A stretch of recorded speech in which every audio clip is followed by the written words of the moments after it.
इधर योगी ने माफिया को मिटाया, उधर दुनिया के सबसे गरीब देशों में घुस गया भारत, मच गई खलबली। उधर मोदी के बीरबल एस जयशंकर ने मचाया तहलका, इधर मंच पर चढ़कर हंसते हुए योगी ने कर दिया खेल। युगांडा के अंदर घुसा भारत, इधर अतीक अहमद को जिंदा कर रहा पाकिस्तान, अब मोदी लेंगे बदला। इधर जब पूरा देश अतीक अहमद की खबर देख रहा है, उधर योगी के बाद पीएम मोदी ने सबसे बड़ा एक्शन ले लिया है। योगी ने यूपी के माफिया को मिटाया, उधर पीएम मोदी ने आदेश दे दिया और भारत दुनिया के सबसे गरीब देशों के अंदर घुसकर तहलका मचा दिया। यूपी के एक माफिया के खात्मे के बाद जब पूरी दुनिया में योगी योगी हो रहा है, उसी बीच जब भारत युगांडा सहित कई देशों में घुसा तो चीन, अमेरिका और पाकिस्तान जैसे देश देखकर हिल गए। इसी बीच सीएम योगी ने भी हंसते हुए एक बहुत बड़ी बात कह दी है, जिसे पूरी दुनिया सुन रही है। सीएम योगी ने क्या कहा है और पाकिस्तान मरे हुए अतीक अहमद को क्यों जिंदा कर रहा है, आपको बताएंगे। उससे पहले आपको बताते हैं कि आखिर पीएम मोदी ने गरीब देशों में घुसने का आदेश क्यों दिया है। पीएम मोदी ने अपने बीरबल एस जयशंकर को पहले युगांडा भेजा, इसके बाद मोजाम्बिक जाने के लिए कहा। ये सवाल अब आपके भी मन में आ रहा होगा कि आखिर दुनिया के सबसे गरीब देशों में गिने जाने वाले युगांडा और मोजाम्बिक में ऐसा क्या है कि पीएम मोदी ने एस जयशंकर को भेजा।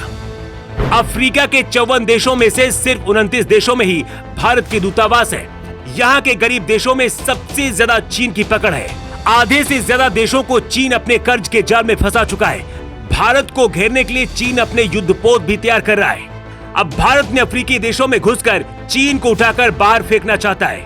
रूस में सैटेलाइट सिटी बनाकर पहले चीन को पीएम मोदी गहरा सबक दे चुके हैं। ये पीएम मोदी की रणनीति का हिस्सा ही है कि जब भारत के एक माफिया की खबर देखने में पूरा देश और पूरी दुनिया बिजी है, उसी दौरान पीएम मोदी ने हिंदुस्तान को अफ्रीका के अंदर घुसने का आदेश दे दिया।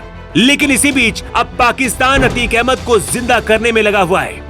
भारत के अंदर भी कुछ डिजाइनर, पत्रकार और नेता अतीक अहमद की मौत पर रो रहे हैं। इसे हिंदू मुस्लिम से जोड़कर बता रहे हैं। इसी का फायदा उठाते हुए अब पाकिस्तान भी कूद पड़ा है।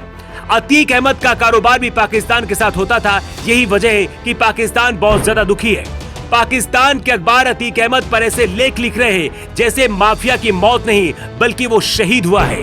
पाकिस्तान के ये वो अखबार है जिसमें अतीक अहमद को सांसद, विधायक, नेता तो बताया जा रहा है, लेकिन कोई भी अखबार अतीक अहमद के बारे में ना तो माफिया लिख रहा है और ना ही डॉन जैसे शब्दों का इस्तेमाल कर रहा है। पाकिस्तान ये बताने की कोशिश कर रहा है क्योंकि अतीक अहमद मुस्लिम था इसलिए उसके साथ ऐसा हुआ।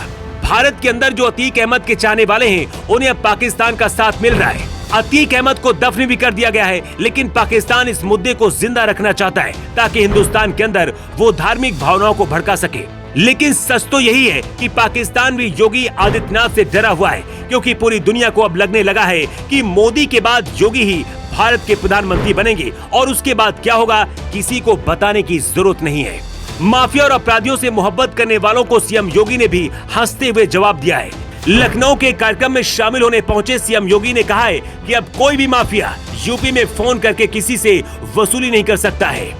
यूपी में माफियाओं का नहीं बल्कि कानून का राज है। सीएम योगी का ये बयान यूपी के अपराधियों के लिए धमकी है और पाकिस्तान जैसे देशों के लिए संदेश है जो अतीक अहमद के जाने के बाद आंसू बहा रहे हैं। वैसे जिस तरह से योगी और मोदी काम कर रहे हैं उसे लेकर आपकी क्या राय है, कमेंट बॉक्स पर लिखकर आप जरूर बताइएगा। योगी के लिए ब्यूरो रिपोर्ट।